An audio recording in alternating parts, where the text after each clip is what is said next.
vemos lo que ocurría en el país.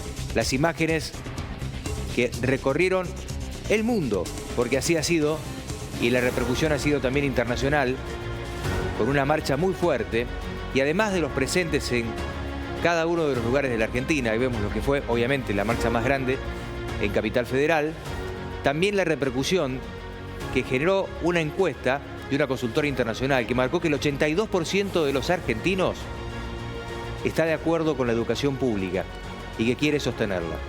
Y que el 75% de los argentinos cree que el gobierno no está haciendo las cosas bien con respecto a las universidades públicas del país. Ahí vemos Buenos Aires, decíamos, con total tranquilidad. No hubo un solo hecho que empañara nada, a pesar de lo que dijo la propia ministra de Seguridad. No hubo un solo hecho que empañara absolutamente nada. La amplitud que se dio de los grupos etarios también es para resaltar todas las edades, acompañando a los chicos a sus padres, y también mucha gente mayor, muchos jubilados que hace pocos días, lamentablemente y justamente, vetaron lo que era su ley de protección y que ahora puede repetirse con las universidades. Mucha gente en la calle, autoconvocados, la mayoría de ellos, y obviamente la presencia de las universidades en un todo. Esto es Buenos Aires, lo marcábamos, que se repitió con mucha cantidad de gente. Hay otras imágenes, vamos, si le parece a nuestro director, seguimos repasando, vamos para tener una síntesis de lo que fue la presencia en cada una de las provincias, y también hay que resaltar algunas localidades. Fíjate, esto es Córdoba, que fue en otro horario. Habitualmente Córdoba toma la decisión de hacerlo al mediodía, ¿sí? Y fue al mediodía. Algunos especulan que si Córdoba tomara la decisión de hacerlo también fuera del horario comercial, porque ellos tienen horario corrido después de las 5 o 6 de la tarde, como es en el resto, hubiera sido más alto, pero de todas maneras fue impresionante lo de Córdoba también, con muchísima gente. Y vuelvo a resaltarlo, con total tranquilidad lo que se realizó, y Córdoba también con muchísima gente en la calle, más de lo que fue en la marcha pasada. Seguimos con el recorrido. ¿A dónde nos vamos ahora? Santa Fe. Ahí vemos la presencia en Santa Fe. ¿Esto es Santa Fe Ciudad o es Rosario? Esto es Santa Fe y ya viene Rosario. Gracias por la indicación. Esto es Santa Fe, lo vemos. ¿Hubo acompañamiento de otros gremios? Sí. En algunos lugares el acompañamiento de gremios fue recotado. Acompañaron a algunos de la CGT, otros no. Hubo un acompañamiento presencial y otro que no. Pero no fue tan importante y tan relevante desde la presencialidad. Sí, desde, obviamente, el mismo pensamiento de sostener las universidades públicas y garantizar esta formación. Ahí vemos Santa Fe, con la presencia de la gente, con la bandera celeste y blanca, todos bajo la misma consigna y todo en absoluta tranquilidad. Vamos por Rosario. Ahí está, Rosario también, obviamente, con mucha cantidad de gente, la presencia en un horario similar al que tuvimos también los villamarienses, que ya vamos a tener imágenes en el repaso. La verdad, luego lo vamos a ver, lo de la cartelería fue muy ingenioso, muy cierto, digamos. Muchas veces con un cartel y una frase se puede decir tanto. Y seguimos repasando, decíamos, lo ocurrido. Nos vamos a Mendoza. Mendoza también. No hubo ningún lugar donde no haya una universidad pública, ¿sí? Donde hay una universidad pública, hubo presencia en la calle pidiendo por la protección de las mismas. Ahí lo vemos. Mendoza también, universidad pública siempre, bajo consignas coincidentes entre todos, también se marchó en Mendoza. Seguimos, director. San Luis. Ahí vemos imagen en altura, con un dron tomado en San Luis, con la gente también presente en una cantidad importante. Mucha gente presente, reclamando y mostrándolo al gobierno, lo que el gobierno ya ha visto en realidad. El gobierno, con el presidente Milei a la cabeza, tiene en claro la posición de los argentinos. Ya hablaremos con Elizabeth Taylor cuáles son sus sensaciones. Lo de pensar que el veto nos iba a dar era prácticamente quimera. Todo traía aparejado que el veto iba a salir. Ahora la pregunta es qué va a pasar ahora. ¿Con qué cara los legisladores que van a decidir votar a favor del veto? Veremos cuál es la cara de aquellos que lo hacen. Ahí estábamos, San Luis. Vamos a otras de las localidades. Seguimos recorriendo, ¿sí? Seguimos recorriendo lo que ocurría ayer, que también se repetía en nuestra ciudad. Ahí vemos con San Luis y seguimos. E inclusive no vamos a mostrar todas las localidades porque no tendríamos el noticiero completo para hacerlo. Pero esto es Tierra del Fuego. Fíjate. Fría tarde por allá y la presencia. El acompañamiento también por algunos gremios. Y vemos gente mayor también en el lugar acompañando de manera independiente. Nos vamos a Entre Ríos. Entre Ríos también presente. Una marcha que se realizó algo más tarde, pasada la hora 20. Esto era Entre Ríos. También con mucha presencia de gente. Hablar de números es difícil porque si tenemos el número que ofrecen las universidades, después está el número que ofrecen los gobiernos, pero fue todo multitudinario. Esa es la realidad. Y mucha gente que se quedó en su casa, pero que acompaña. Lo demuestran los números de las encuestas. Vamos a Río Cuarto, ahí está. Río Cuarto también presente en la calle. Esto es lo que ocurría en consonancia con Villa María en la tarde de ayer. La Argentina a pleno estuvo a favor de la educación pública y pidiendo que no pasara lo que pasó, lo del veto. ¿Lo puede hacer el presidente? Sí, lo puede hacer. Pero hubo un pueblo que pidió otra cosa. Vamos a Villa María. Las imágenes de Villa María también, en donde fue una marcha importante, con mucha gente en la calle, la presencia de las dos universidades, nuestra Universidad Nacional de Villa María y también la Universidad Tecnológica Nacional. Todos unidos por una misma causa. Inclusive, en las banderas no está el pedido salarial, que también es un orden de prioridades y por los cuales más del 60% de docentes y no docentes están por debajo de la línea de pobreza. Sin embargo, la consigna es cuidar las universidades como primera consigna. Obviamente que después viene todo lo otro. Ahí veíamos los bancarios, hubo varios gremios en Villa María en particular que acompañaron, políticos, ahí vemos en imágenes también, que acompañaron. La gran mayoría de todas las banderías políticas acompañaron en Villa María y la presencia también fue muy grande. Y lo que vemos en imágenes, también con mucha gente mayor en la ciudad. Ahí es la llegada. Recordemos que este movimiento fue desde el rectorado, también fue desde el gremio, no docente, luego se juntaron en el rectorado y se caminó hacia Plaza Centenario.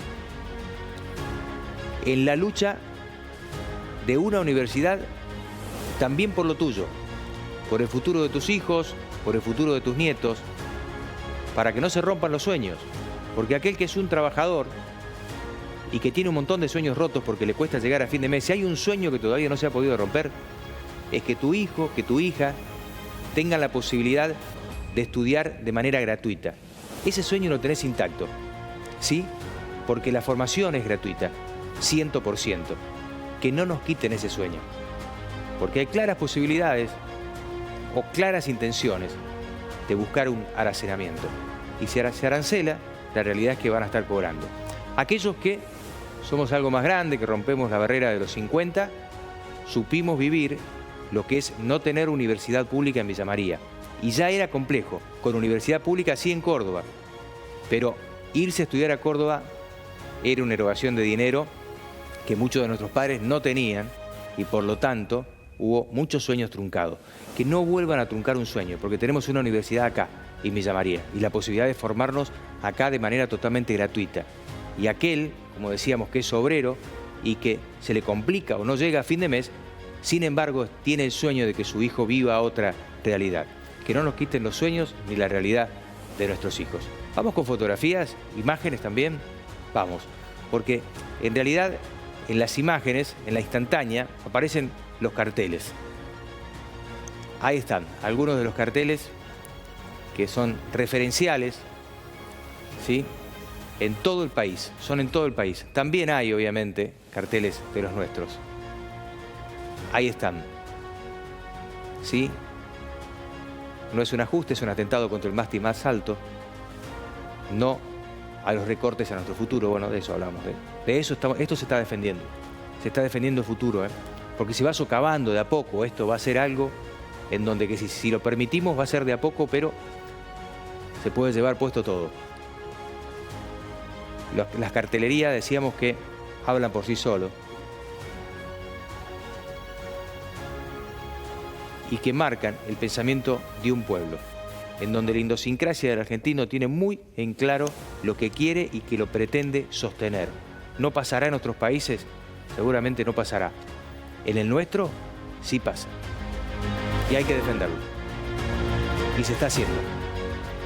Me voy a sentar con la vicerrectora. Gracias por haber venido, Elizabeth. No, gracias a ustedes por la invitación siempre. Bien.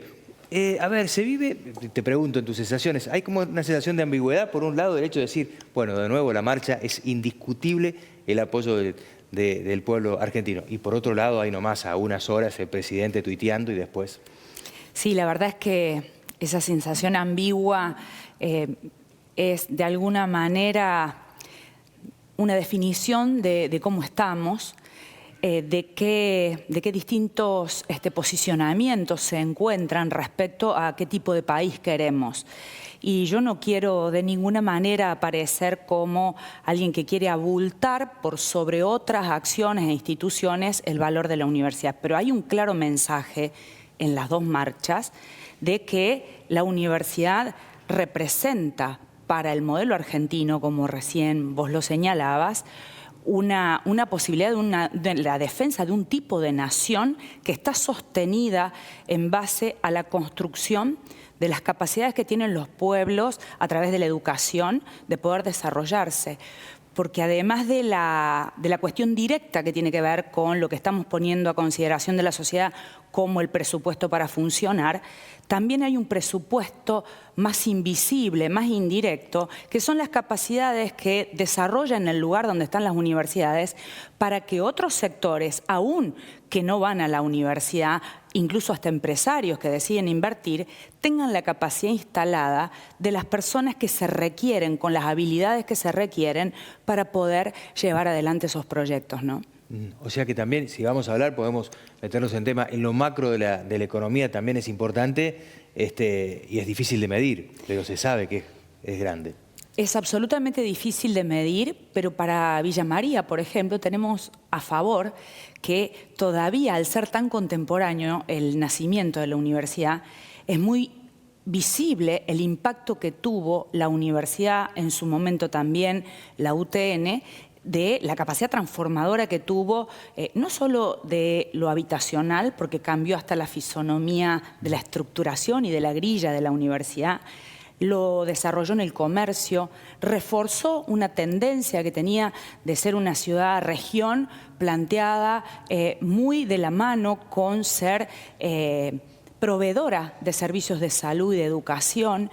Y yo creo que ninguna persona podría desconocer casi de manera vívida cuál es el impacto a diario. Y luego si lo mirás hacia dentro de las familias, es decir, hoy tenemos más de 6.000 graduados de nuestra universidad que han cambiado considerablemente la vida y las condiciones de desarrollo de las familias, de las que van a la universidad e, insisto, de aquellas que de algún modo se ven beneficiadas, favorecidas y potenciadas por la existencia de este factor. Y también de la producción científica, ¿no? Porque la producción científica situada en un ámbito que en estos últimos años, además, podemos decir que en absolutamente todas las provincias de la Argentina hay al menos una universidad. En el caso de la nuestra tenemos 7 universidades públicas, pero quiero decir, es un desarrollo que potencia la federalidad y la potencialidad de cualquier ciudadano y ciudadana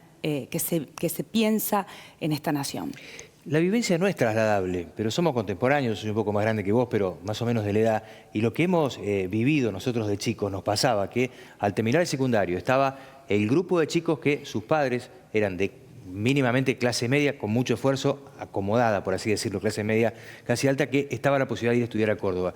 Y estaba el resto que se quedaba con el sueño de la carrera y había dos opciones: o generar un terciario, estudiar alguna otra carrera aquí con los terciarios, o directamente el hecho de, bueno, hay que salir a trabajar, porque la realidad es que la mayoría de las familias no podían pagarle.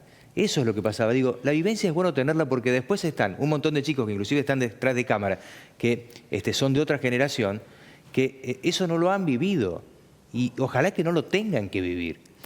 Exactamente, ojalá que no lo tengan que vivir. Yo creo que esa es la gran consigna de este momento, la idea de la defensa. Y como universitarios y universitarias nos sentimos responsables históricamente, no solo porque la universidad ha sido un ámbito de revivir, de revalorizar aquello que necesitamos, ha tenido siempre una voz que ha sido escuchada, que ha sido repetida.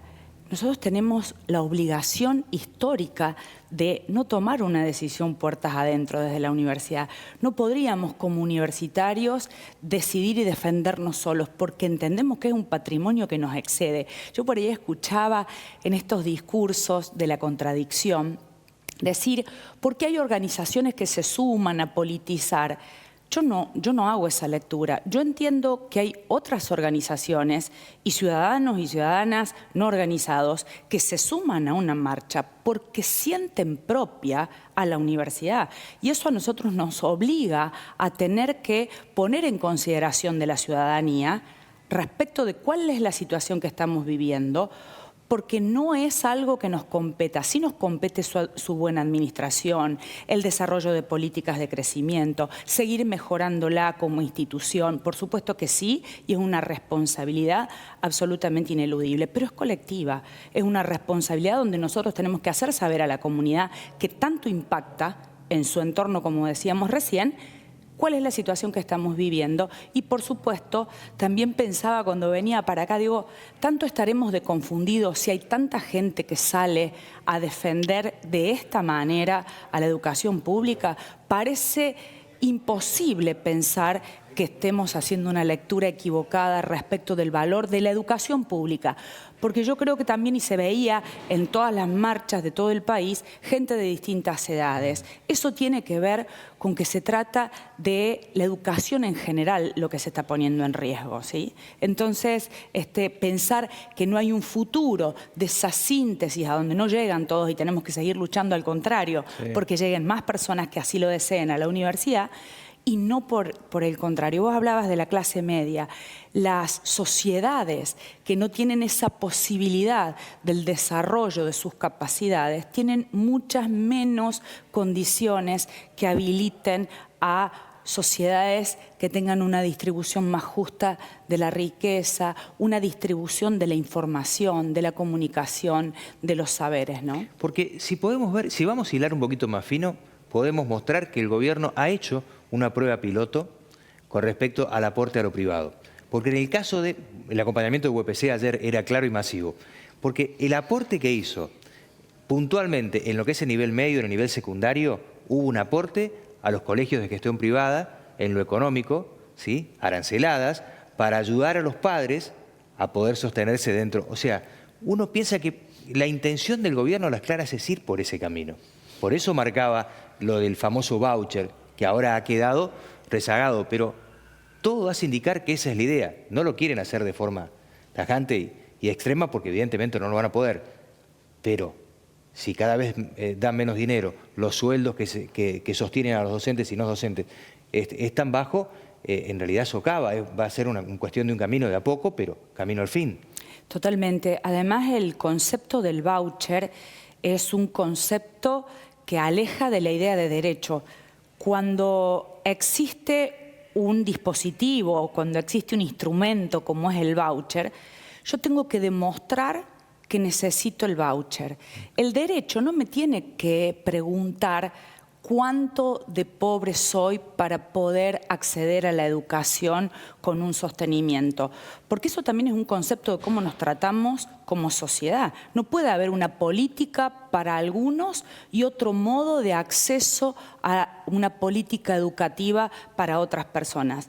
no deberíamos tener que preguntarnos cómo llegamos, cómo pagamos la cuota, cómo es que estamos sentados en el aula. Estamos sentados porque el país pretende que haya una educación que iguale, no una educación que diferencie, que te ponga en evidencia determinadas vulnerabilidades donde solo el Estado esté para quienes se sientan o deban demostrar vulnerabilidad respecto de la sociedad.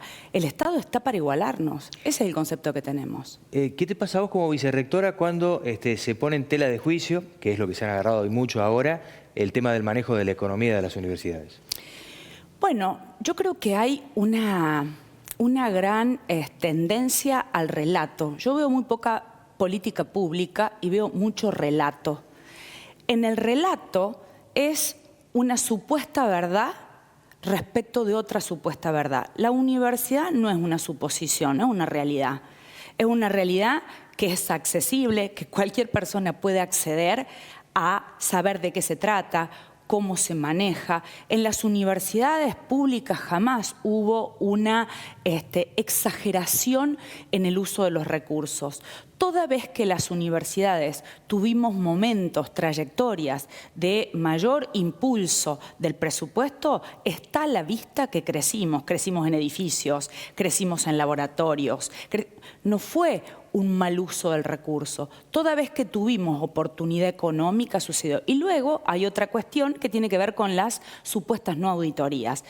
Es una falacia absoluta considerar eso. Si hay una institución auditada desde lo académico, desde los procesos de ingreso de las personas que allí trabajamos, de las carreras que debemos hacer. Tenemos auditorías de la gestión, tenemos auditoría económica específica, tenemos auditoría respecto de la graduación, la diferencia entre lo que está planteado en el tiempo real o teórico, el tiempo en que una persona está previsto que se reciba, es decir, y el tiempo en que verdaderamente se recibe. Y para eso se hace porque a partir de allí, cuando hay incluso cambios generacionales o lo que fue la pandemia que modificó las tendencias, es porque además con eso se redirecciona la política educativa universitaria de manera ágil, rápida, directa. Las universidades no somos un relato, somos una realidad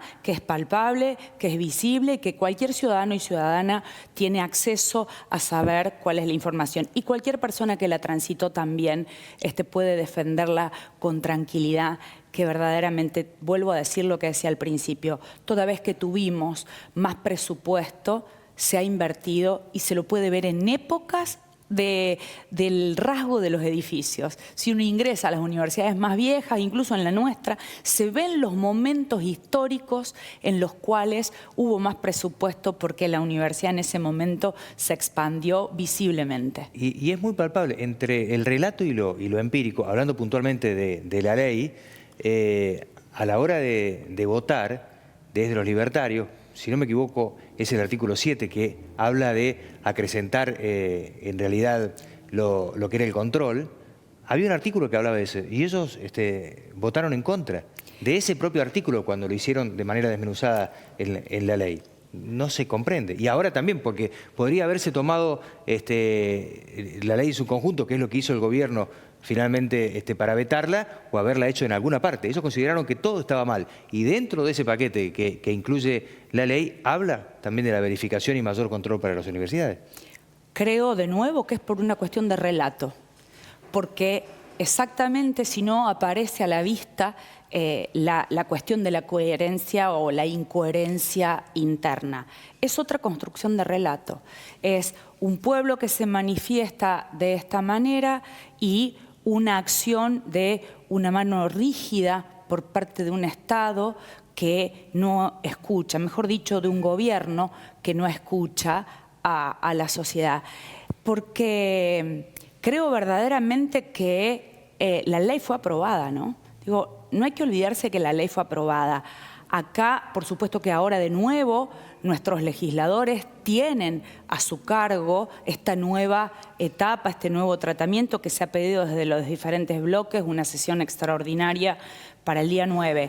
Ahora, Nuestros representantes también ya dijeron que sí. La gran mayoría de nuestros representantes ya dijeron que sí al financiamiento universitario.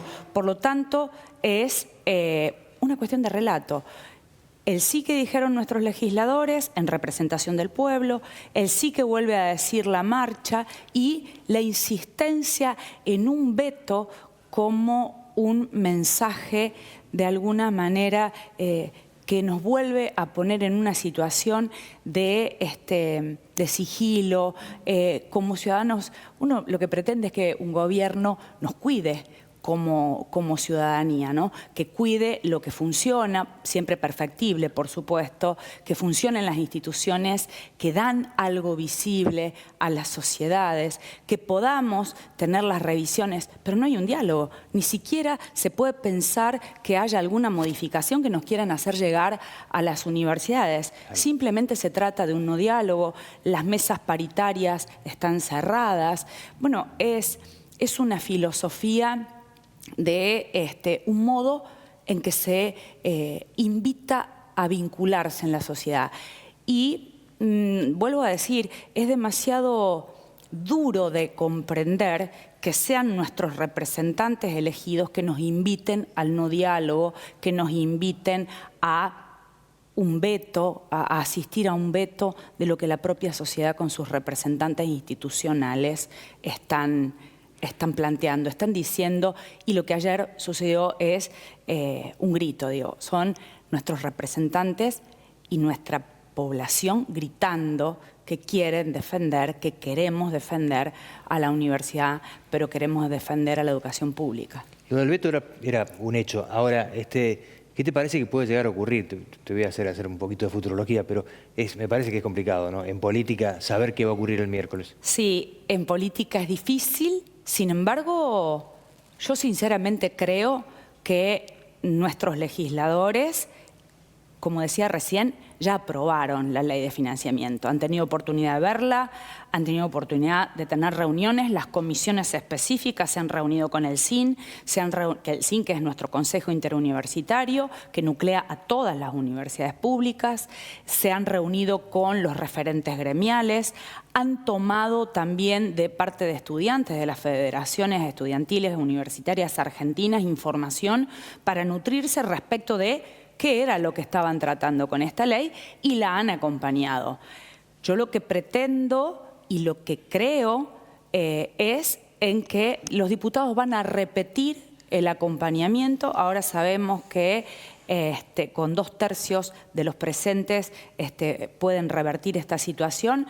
Es su responsabilidad y de nuevo es una responsabilidad histórica y que la expresión de la marcha también es una expresión no solo al gobierno desde la dimensión ejecutiva que tuvo ayer la decisión de vetar, sino también ese mismo mandato es para los legisladores.